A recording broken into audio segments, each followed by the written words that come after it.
on a 2 degrees outside.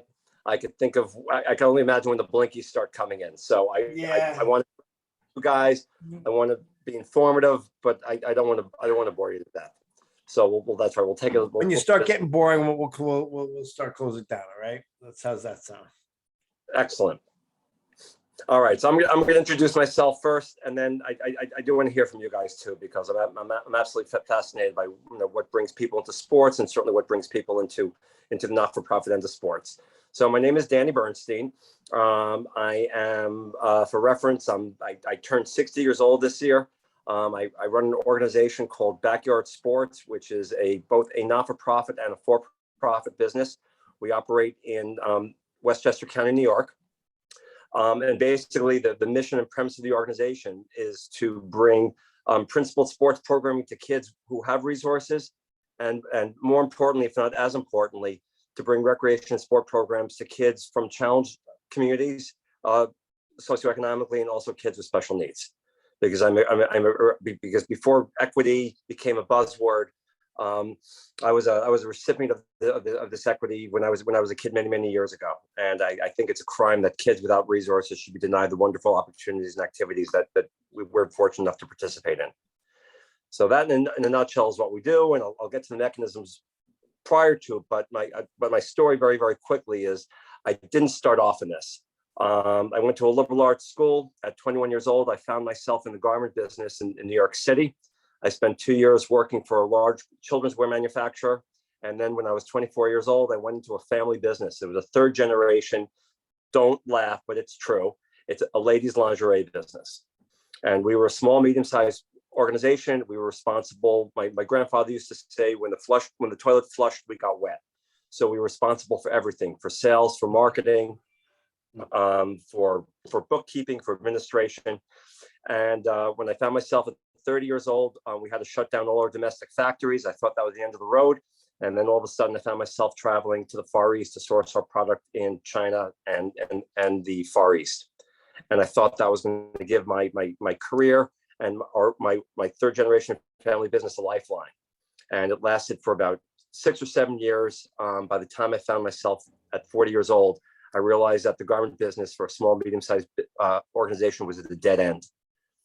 And I was 42 years old with a family, purposeless, and I needed to make a change.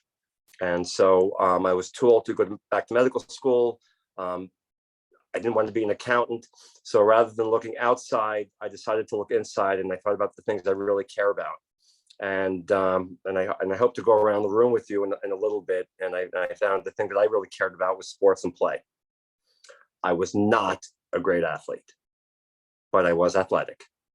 And if we go around the room, we all had our sports experiences. We all had our mentors. We all had our friends, our social connections. We all had our great experiences. We all hit the home run or scored the goal, and we all flabbergasted ourselves and struck out, and also found ourselves at the depths of annihilation. But somehow through this experience, we all bounced back. And a funny thing happened, because as I was looking for a career, I was also watching my kids play. And I'm just going to go around the room right now. I'm going to assume that everyone here is between the ages of, got it, okay. Everyone here is between the ages of 18 and 30 years old. Do I have that correct? Grad students, yeah. Yeah, no. Right. So I'm assuming that you might have had a sports experience, and you know what it's like to be a kid playing sports today.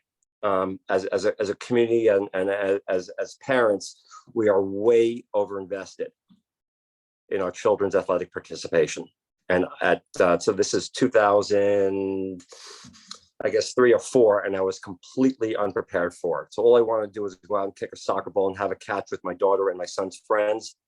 And I was amazed at the sports machine which had been built. And I saw on the sidelines that the parents were nuts and that the kids weren't having fun. And in many cases, they were really being held back. And I'm being very polite here, at the tender age of between 5 and 10 years old. And so with this idea of having to create a new mousetrap for myself, I wanted to recreate sports. for kids. And what I wanted to do is, are you any of you guys from Westchester? Yes. No. All right. Are you from the suburbs? I'm from Yes. Hartsdale. Hartsdale, perfect. Okay. So so I'm talking not at my peers. I'm talking because I was amongst this. I wanted to save these privileged kids. I raised my family in Scarsdale, and basically I wanted to save my family and my friends in this community from themselves. So I created an organization called Backyard Sports, where we would try to get the parents out of it and create a safe environment. We would have awesome coaches who really cared about the kids and who wanted them to develop at their own level of advancement, who looked at this thing not just compassionately and non-competitively, but looked at this thing appropriately. And we wanted kids to be comfortable, because the truth is, a happy athlete and a kid who's having fun is a kid who's going to advance himself. And everyone applauded my message. I launched this in 2005, 2006, and an amazing thing happened. Nobody came. Everybody was afraid to get off the treadmill, because they all wanted their kid to have the look by the varsity coach. They all wanted their kid to make the travel team. They all wanted to have the pedigree of their kid wearing a travel jacket. And I was absolutely flabbergasted. But I kept going because I really believed in it. And what happened was, along the way, I started inviting kids from surrounding communities, from Mount Vernon, from White Plains, from Yonkers, from Port Chester, to come into my programs, thinking that I had the kids there, I had the coaches, and why not use this as a platform to bring kids together. And the more I brought in kids from the social disadvantaged communities, and the more they were playing with the kids from Scarsdale, Armonk, and Chappaqua, the more I realized I was onto something. And so along the way, I was asked by special need families, because I saw that I was teaching sports with passion and compassion, that special need families had asked me to start special need programming. And I was 45 years old, completely clueless, but I was a graduate student at Manhattanville in their PE program. And I partnered with Stephanie Laurie, my adaptive professor, and we launched a program called Backyard Sports Plus in 2007, 2008. And we started serving activities and recreation programs to special need kids. And the more I realized that I was going into these communities and using sports as a way not just of educating and giving access to special need and socially challenged kids, but I was creating bridges to the advantaged community, to the kids with ability, to the kid with resources. I said, this is what I want to be doing. This is what I was meant to do. And about 5 years after I launched Backyard Sports, my for-profit company, which is still in existence today, I launched Backyard Sports Cares, which was a 501c3. And that 501c3 is about 11 years old now. And I probably spend about 90% of my time and hours in the office working on the not-for-profit. And that's exactly what we do. So in our neighborhood, we have found a vehicle to bring programming. And it's not just baseball and basketball and soccer. We take our kids on hikes. We take them skiing.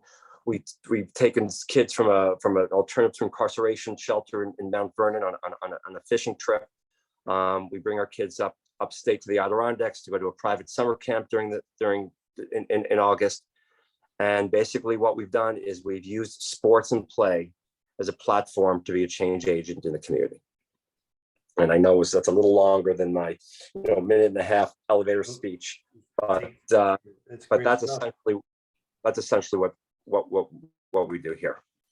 And what this has become, if we could just stop for a second, and if you just kind of go around the screen here, and if I could just meet you guys real quick, and then we could really turn this into a conversation.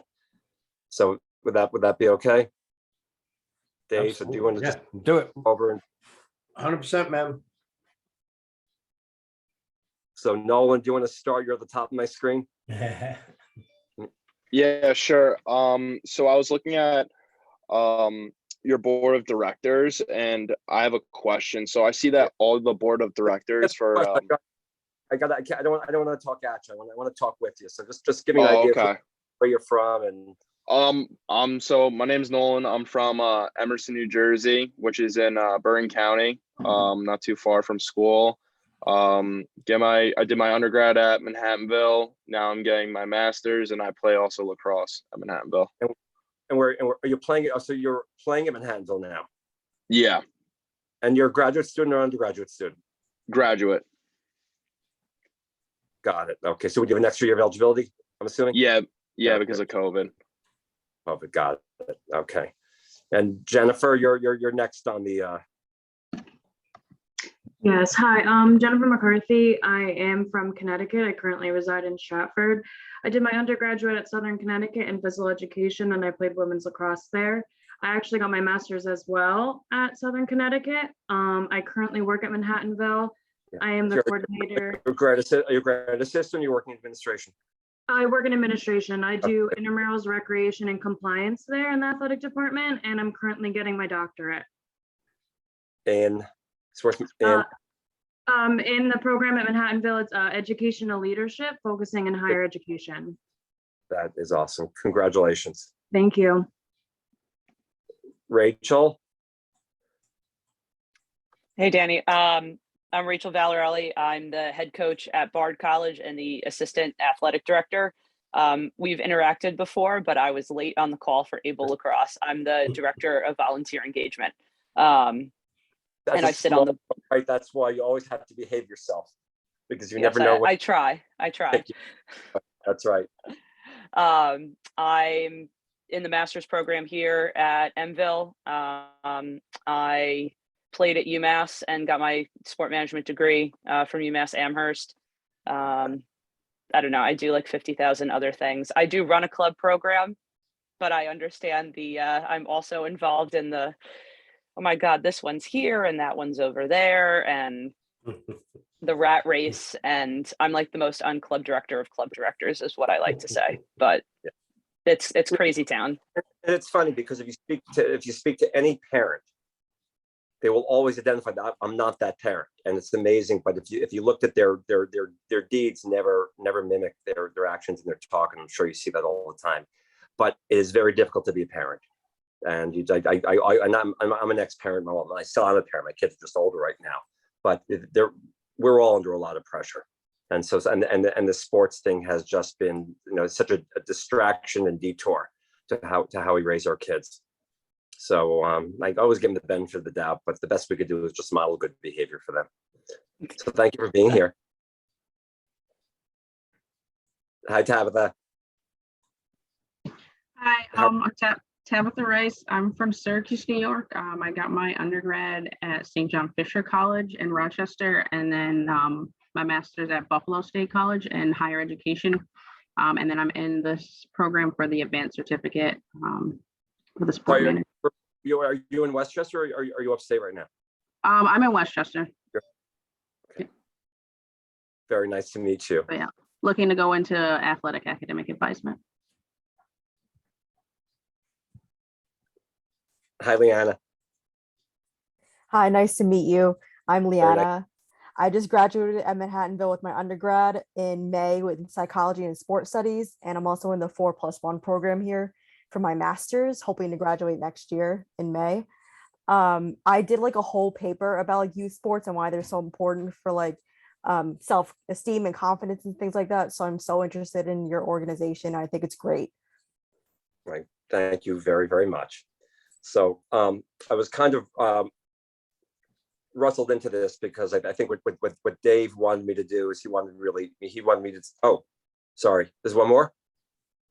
Oh, sorry, I'm on my cell phone here. I just lost power. So, okay, sorry. Who aren't I seeing? Heather. Hi, sorry. Hi. My name's Heather. I'm sorry I was a few minutes late. I've been running around all day today. But I am from Orange County, California. I attended Dartmouth College. I got a degree in biological anthropology. Now, Of course you do. Yeah. Isn't that what we do at Dartmouth? Good. Yep. And then now I am at Manhattanville. I'm the graduate assistant for the softball team, and I'm getting my degree in obviously the sports business program. Awesome. Well, thank you for joining us tonight. Thank you. Let me just say, this is a really impressive group. Like, when I talk to the people in Manhattanville about the alumni we've had and the students in the program, they look at me with blank stares or they just don't answer me. And it's like the people who just shared all that information, their undergraduate degrees, what they're doing. It's really an impressive group. And then mature, listen, it frustrates me that Manhattanville doesn't promote us more, but at the end of the day, it is what it is. So sorry for that mini rant, but. Oh, no, I mean, I ran back at you. I mean, we're Backyard Sports. We are, a small little babushka in the community. I mean, I'm the world's, pardon the expression, because I know this is being recorded here, but we are the world's shittiest marketer.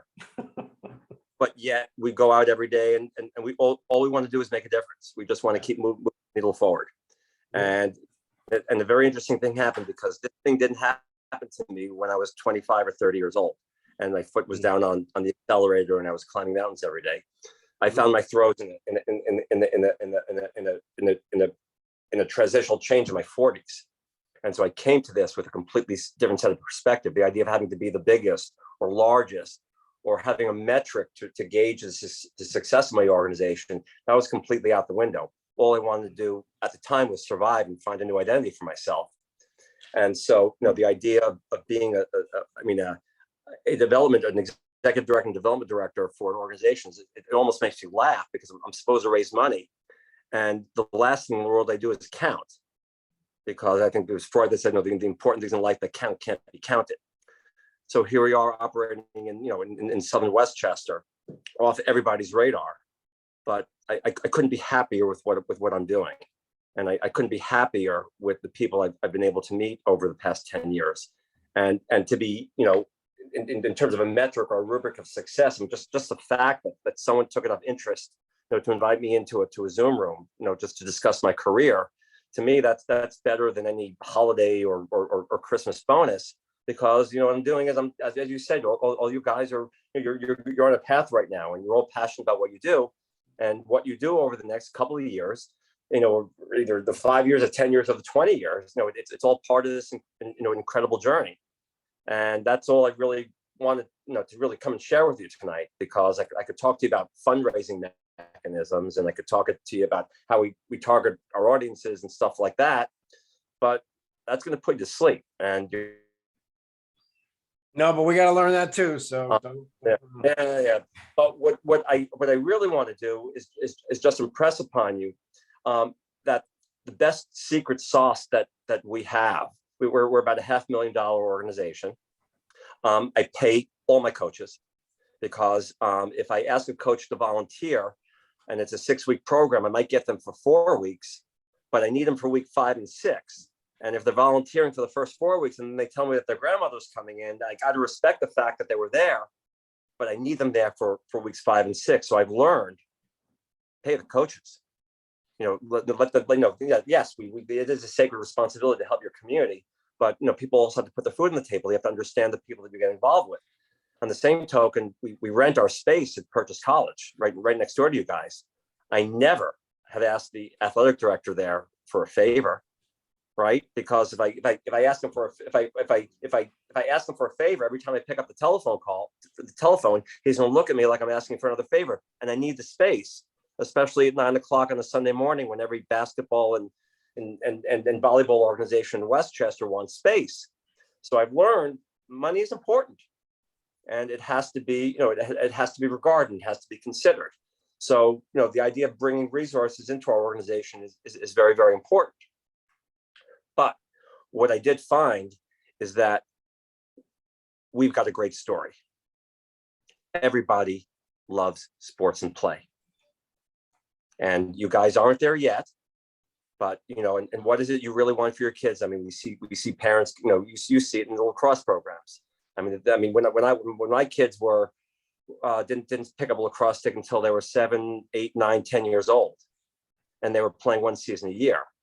I mean, lacrosse today has where the soccer world went 25 years ago off the rails. I mean, lacrosse probably did it in about 5 or 6 years, and now they have the kids, and you see that they're playing 3 seasons a year. The parents are pushing them. You have young kids playing in pads. They're doing inappropriate activities, right?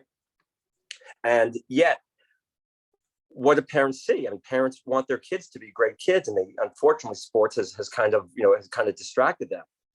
By the time these kids are 15 and 16 years old, what do the parents really want? They wanted to be a lacrosse or baseball player at Gettysburg College. Is that what they're like? Is that where, they're 15 years, and I'm not taking anything away from Gettysburg. I lived there for 6 years. So I hope I didn't offend anybody. I went to a small school myself. But my point being is, My son went there, by the way. did And he? he, All and he right. dated, and he dated a lacrosse girl. So move on. Good, point being- good girls lacrosse program. Parents want their kids to be good citizens. That's what we're really raising. And that's, if anything, that I'm very, very most proud of about Backyard Sports is that that's what we've been able to tap into. Is that our biggest funding source, are the parents of the kids who volunteered for us. And without having to put together a splashy brochure or run a huge fundraiser, what we have found that the best thing to do is to connect people effectively, emotionally, to the story which you're trying to tell. And that's what we do in my organization. We use a slew of college and high school kids. We connect them to the work. We get them active. We get them activated. And their parents are very, very grateful that we have taken their sons and daughters and given them a chance to get out of their story silos and experience something about compassion and citizenship within the community. And so the larger lesson to this is, what I really want to talk to you about is that as you go through your journey, and I hope you can hear it and feel it in my voice, is that I really care about this. And I was a sports guy, and not the best, but I was athletic enough. And I'm convinced that we all have this within us, that we want to be connected to something, whether it be sports, whether it be cooking, whether it be drama, whether it be history, arts and crafts, whatever it is. Find that thing which you care about, live it, and then you will have a great story to tell. Then you don't have to sell yourself, because when you start to sell yourself, that transactional trap again. But if you really feel genuine about something, you really care about it, you're not selling yourself anymore. Then you're living your authentic life. So Good stuff. So before the group, obviously, and you can jump in, please, and ask questions of Danny, but I have a couple questions pertaining to, the class content, which is fundraising a nonprofit. You said something very true and important. It's, yeah, we don't like to think everything is Pollyanna and we can do what we want. We can, everybody can be happy and we can be a better society. But at the end of the day, money doesn't make the world go around. Money is tight. Right. Yeah. So a couple of things that you mentioned, 501c3, kind of, if you wouldn't mind walking us through that, because that's a more difficult process, I think, than some people realize, right? They don't just award that to anybody. No. So, well, they will, anybody could apply for it, but basically 501c3 is it's in the, are there any accounting majors or sport accounting majors out there who help me out on this? So again, don't call me on this, but this is to the best of my knowledge. 501c3 is in the federal tax code. It's not in the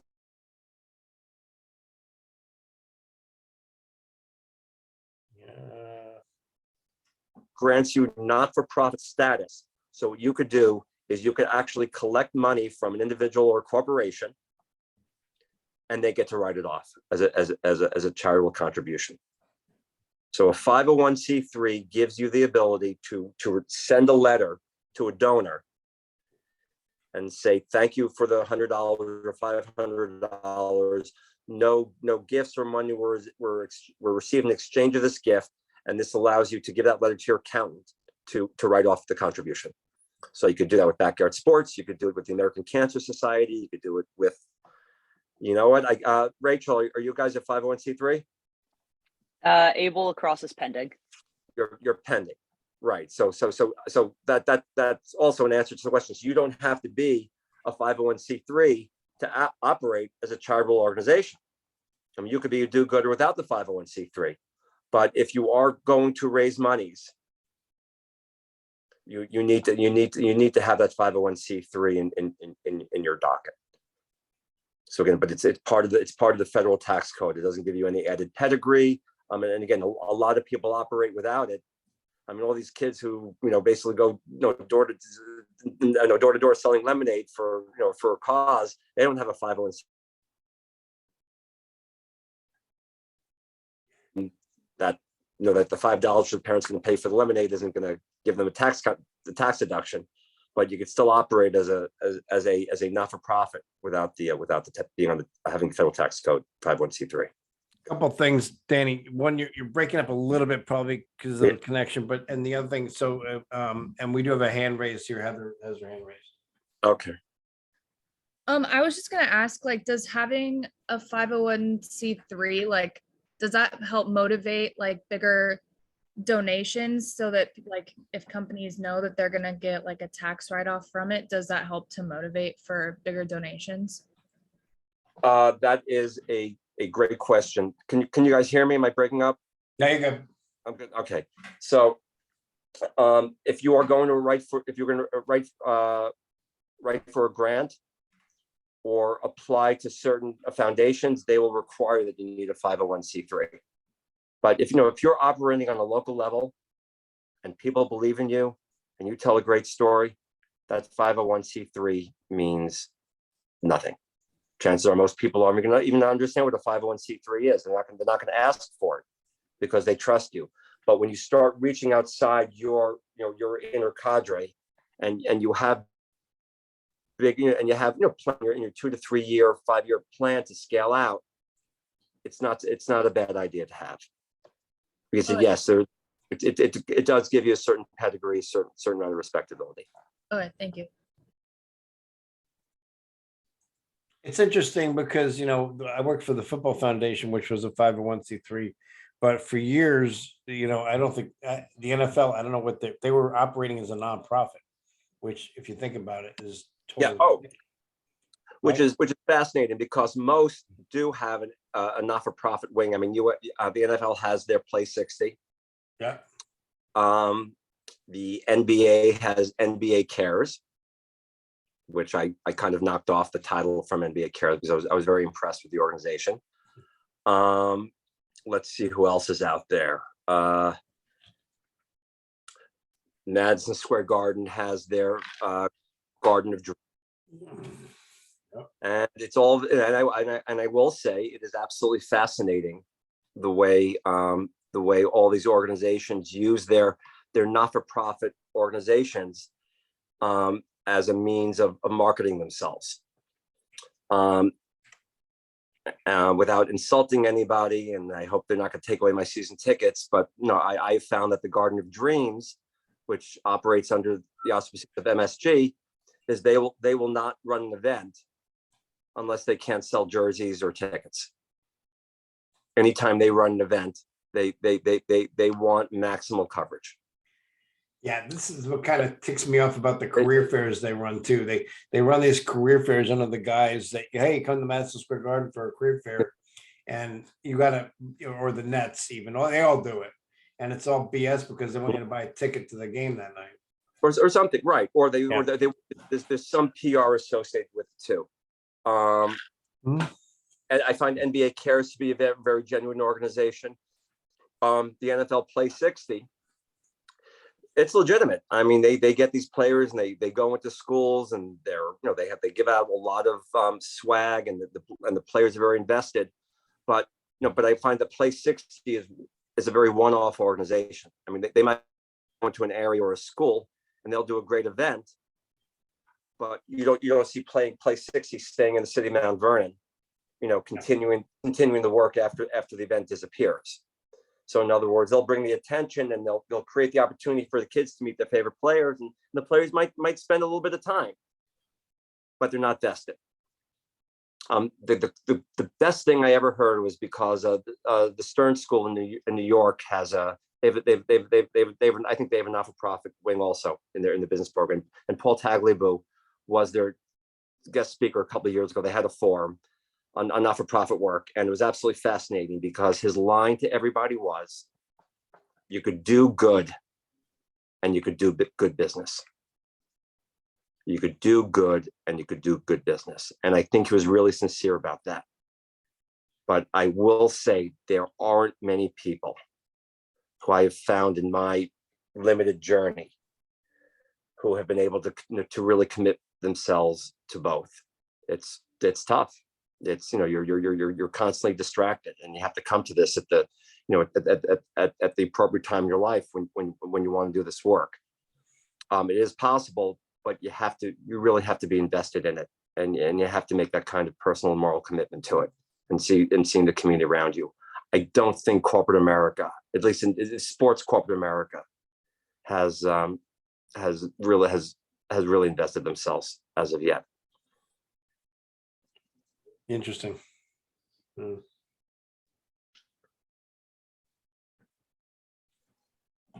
Guys, jump in. I mean, this is your class, so I mean, Danny, you mentioned that Backyard Sports had like the shittiest marketing program. How are you reaching your like larger donors so that you make sure that Backyard Sports is staying afloat? You're able to pay your coaches, and you still have a program for all of your athletes. Thank you. You're calling me out on this because it's something which I was so uncomfortable doing. I grew up in Scarsdale. I raised my family in Scarsdale. My grandfather told me many, many years ago when I was in the ladies' sleepwear business, and I worked with my grandfather. I was fortunate enough to do that. My dad was a little bit more difficult than my grandfather, but this isn't my, this isn't my therapy session here. My grandfather always said, you can't, it's great to build relationships with people who you're doing business with, but it's very difficult to build commercial relationships with people who are already your friends. So think about that. So you try doing something in your community, and you're going to solicit them for either programming or about it. You could be approaching a friend, and that friend or family might say no. And are you willing to risk? Are you willing to accept that and say, look, we all make choices. Thank you very much. That's okay. And you go on. But when I started Backyard Sports, I already had 20 years invested in my community. And my biggest fear was walking into the bagel store and finding someone who either didn't send their kids to my program or was embarrassed because they didn't give to our organization. And they'd leave the bagel store because they didn't want to face me. And I was very aware and very sensitive about that. So Tabitha, one of the things that held me back was that I couldn't solicit within my community. So my approach wasn't to stand on a soapbox and tell people what we did. My presentation was just to go out there and do the deeds and run the programs and let other people talk about it. And that's why, it took 10 years for us to really, get ourselves off the ground, because, our marketing wasn't aggressive, it was passive. But, what ended up happening was I ended up, it was fun. It was in the lingerie business. My daughter and son, they never wanted me to go into their classroom in 3rd grade to talk about the ladies' lingerie business. But an interesting thing, when I was in middle school, all of a sudden, the teachers started calling me up, because sports is an incredible story. Again, it's that incredible story. You don't have to sell it. You don't have to talk about it. It's that ubiquitous thing amongst all of us. So because of the field and because of the deeds, the mission and the message started taking off on its own. And so I was very, very patient with the process. And that's why it took a long time. And I know I wish it's not exactly what the books would say, but I wasn't calling up all the PTA moms and asking them for their mailing lists. I wasn't going into all the local papers and everything and trying to get free favors and free ads and free news stories. I just did this as organically and locally as I could. And by sticking with it and sticking with that approach, I think it served Backyard Sports over time, because now I don't feel we're in that position where we have to sell. We're in that position where we're kind of organically magnetic to within our constituency of families. I have a quick question. So, obviously kind of going on the other side of things, you know, you were kind of talking about the parents and how they're a lot different, you know, this generation, you know, being very forceful sometimes with their kids and sometimes in their stands, you know, they can be a little much. You know, how do you tell them that this is the right investment, you know, to invest in your program? Because, you know, sometimes parents look at, you know, it's just soccer or, you know, just a sport. They don't look at all the other stuffs when it comes to teamwork, social skills, you know, could help them with education along the lines like group work.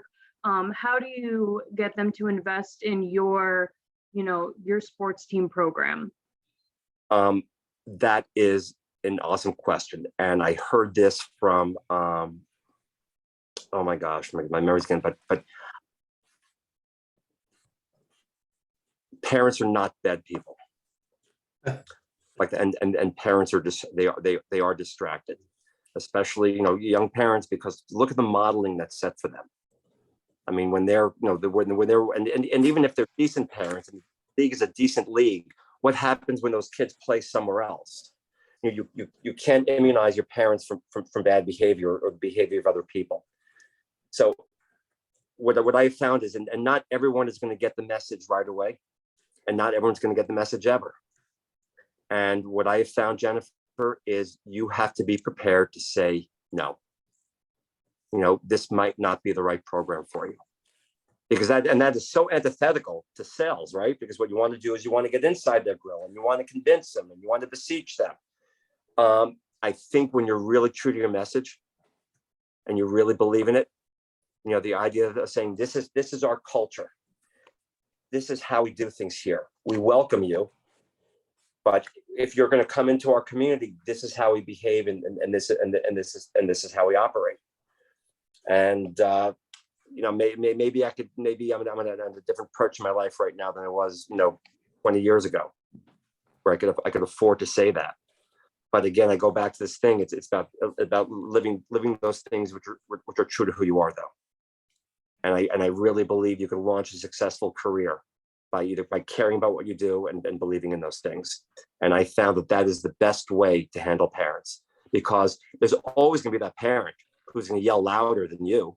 There's always going to be that parent who's going to find a bigger soapbox to stand on. So, you know, so why? Be patient and stay with the process. And you might start with a smaller population of people, but you'll see at the end, you'll be true to yourself, and I think you'll find a more a better pathway for yourself. Valerie, you still there? Is Valerie still down? Valerie left? No, I'm still here. Oh, you are. It's Rachel. Valerie, Rachel. Yep. Tell the group about some of your lacrosse programs. So How this conversation that might dovetail. okay, so I sit on the board / I'm the director of volunteers for Able Lacrosse, which is programming for athletes of all abilities. And we actually, I don't know, Danny, we did like sessions with you guys, right? I mean, yeah. Yeah, we collaborated. Yeah, you and Rusty and what Sipowicz came and attended some of our programs. Yep. I know it feels like forever ago, because I guess that was in the spring.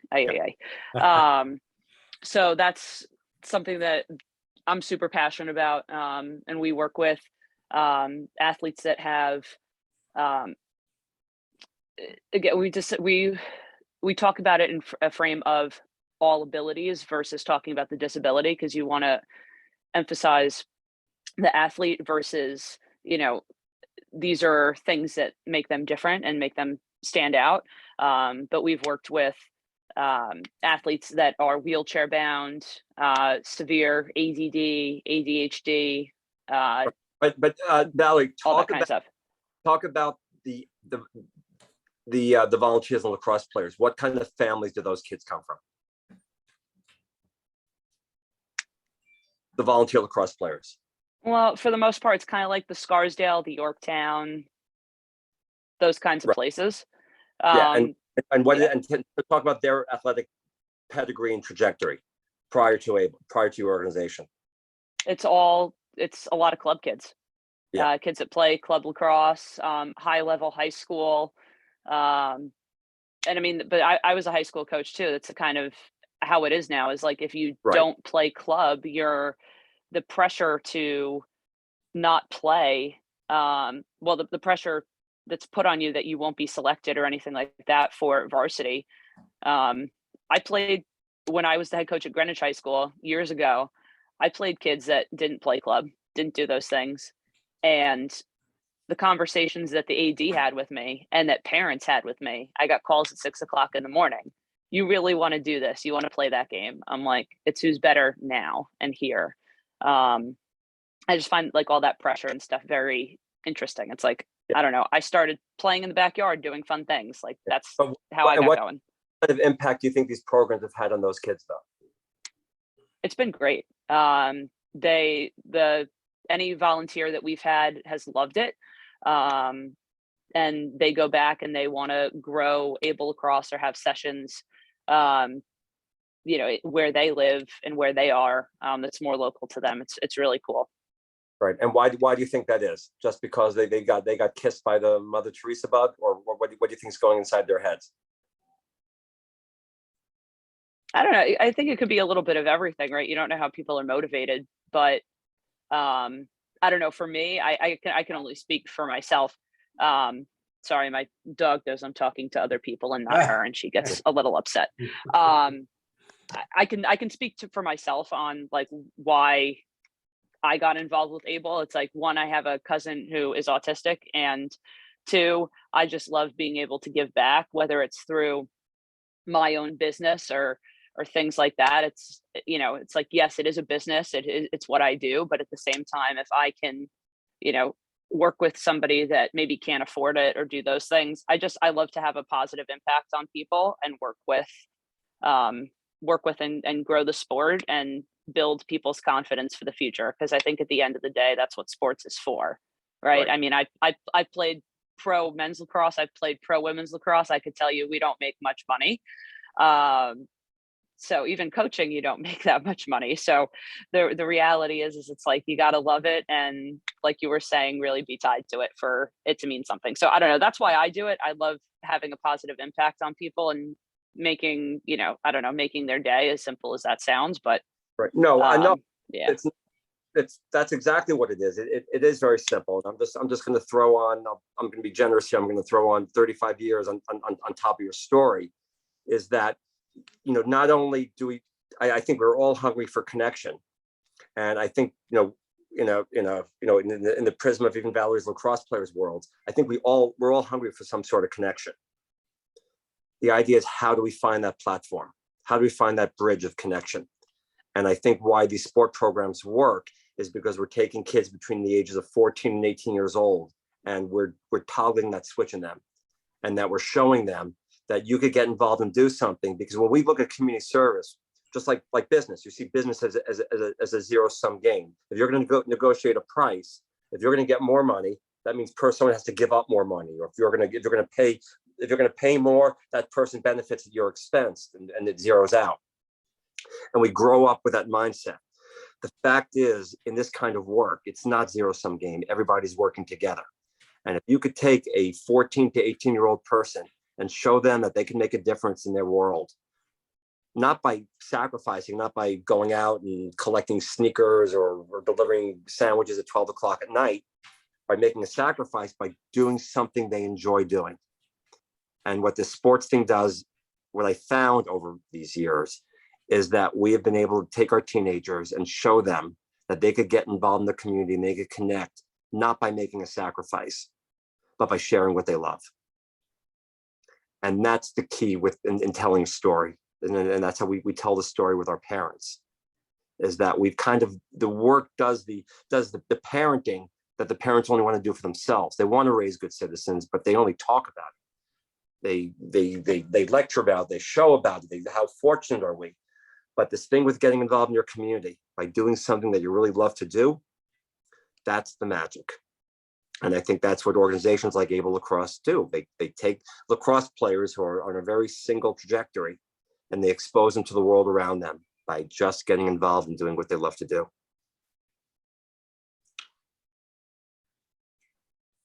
I had a question.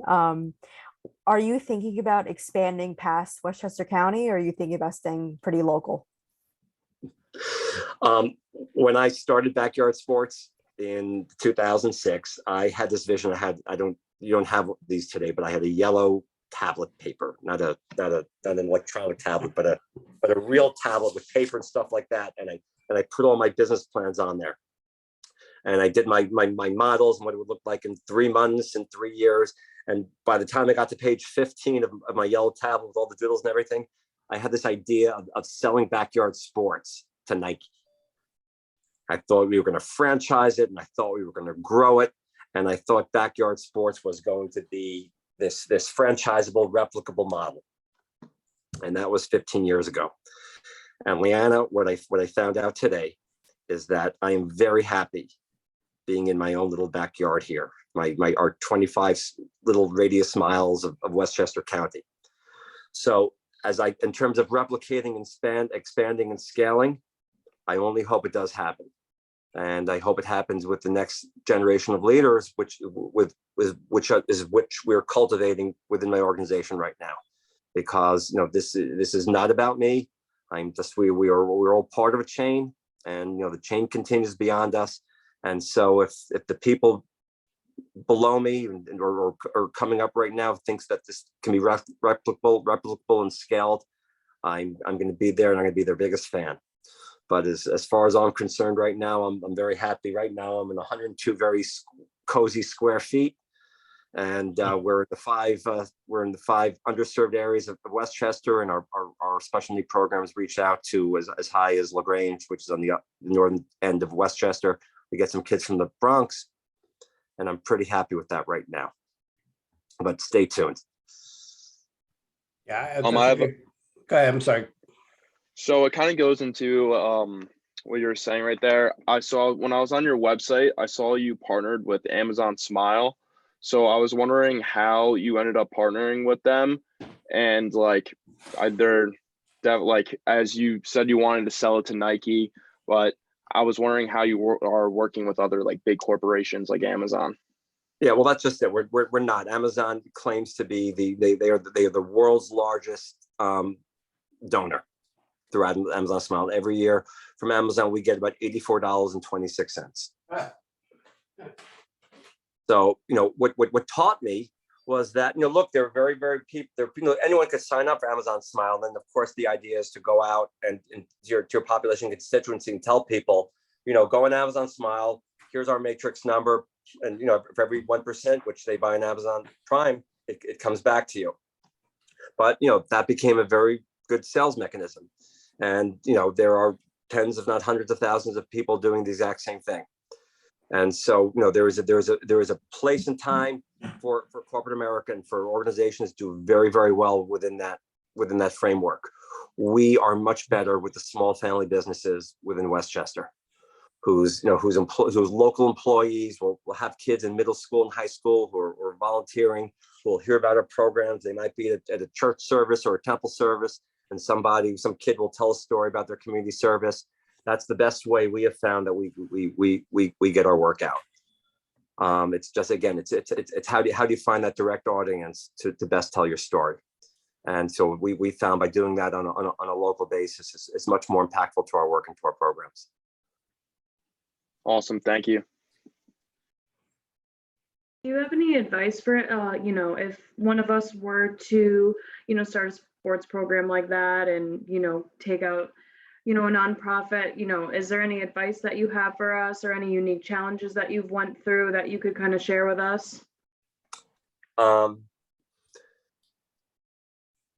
You are as good as your story.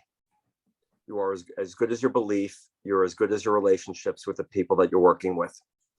When I first set out to do this, I learned the most valuable lesson from Rick Wright, who was the rec supervisor at Mount Vernon. We were doing some programming. Are you guys familiar with the Underdome in Mount Vernon? It's that, Valerie, do you know it? Yeah, it's that big bubble off the. And we were doing some winter programs there, and the woman who owns it introduced me to Rick and thought that we'd be great partners. And I'll never forget. And I went in. I was so enthusiastic about this opportunity to talk to the rec commissioner at Mount Vernon. and I was excited about my ideas, and I was and excited about the type of program we could bring the kids. And I went on for about 5 or 10 minutes, and he looked at me and he gave me the finger wag. Do you guys still get finger wags from people? Like, so, I've got kids giving me finger wags. And said, Mr. Bernstein, we get a dozen guys like you walking into this office every single month. And everybody has a nice presentation, because what happens in Mount Vernon, where the kids are sports is, is a pathway out. And that pathway is sometimes abused. And that pathway is sometimes, serves as too big a distraction. But what a lot of sports organizations see Mount Vernon as a means to populating their own sports organizations. And so you'll see a lot of basketball teams, you'll see a lot of football teams, a lot of schools, Stepanak, Fordham, go in, they promise the world to the parents, and they run programs where they really want. They want the individual athlete. That's what they're looking for. And so what Rick Wright said to me, he goes, Mr. Bernstein, we get guys like you coming in here, and you'll always talk about the programs. But I don't need to hear presentations. I need to see deeds.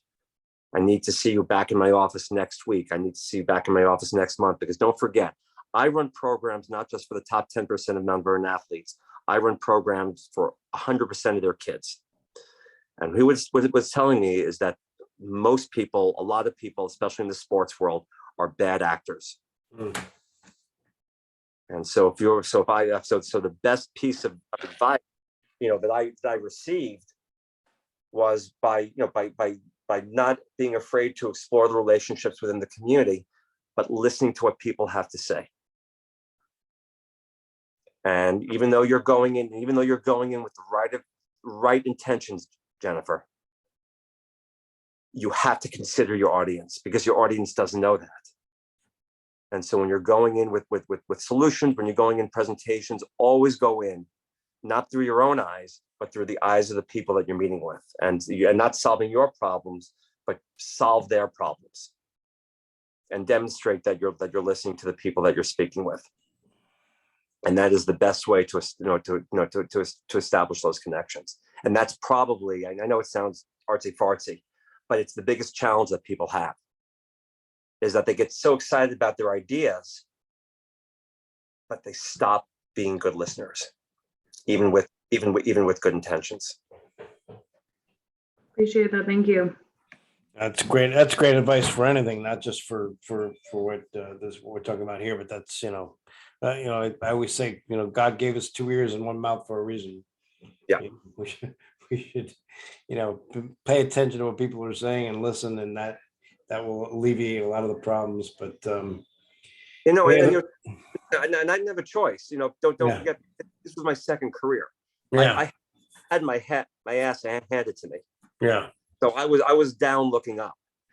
So I really was coming into this humbled. So I didn't, and plus with no education in the field. So I was really going into this thing, with very modest and very humble, just on the basis where I was coming from. I had no leverage. So sometimes you got to experience getting kicked in the kneecaps to really make yourself, the best career trajectory that you could have. Gotcha.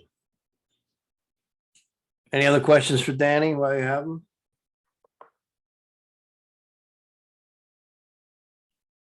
All right, guys, don't be a stranger.